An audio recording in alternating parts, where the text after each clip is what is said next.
some questions from our audience. We're going to begin here at Cornell. I think we have a couple of questions from people who have actually pre-submitted their questions, so we'll start right here with this young lady at the mic. Hi, thank you for being here today. My question for you is, how do you encourage innovation while maintaining short-term profitability? You know, it's always a great question to ask because, you know, as a big public company, for me to say that I wasn't at all, you know, caring about quarterly earnings or things like that, my nose would grow, right? You know, it's just, you've got to be able to do both. But at the same time, I run a company that has been around for 130 years, and so a lot of what we do has to be about the future. And so what I basically do is I pick leaders, but I also kind of override what those leaders do. And I protect $6 billion of funding in research and development.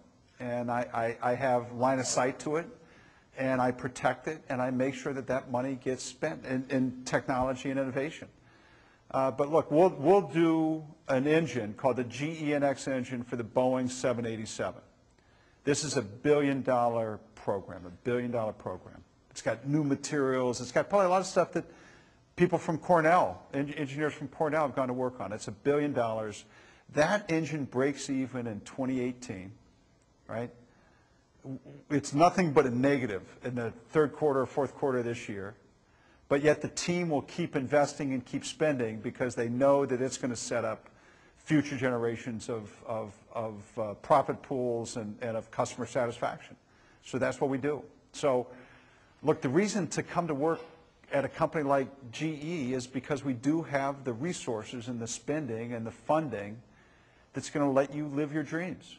You know, what I tell people at business schools is, you know, you can go to work in a lot of different places, right? If you want to be in the front seat of history, come to work at my company. You know, whether or not China is going to be big, whether or not India is going to be big, whether or not there's a future for nuclear power, whether or not there's an electronic medical record in the United States, whether there's a cure for Alzheimer's, how big solar becomes. You know, I'd love to wimp out and say, oh, these are going to be entrepreneurial companies do that. Rubbish. Rubbish. This is going to happen at GE.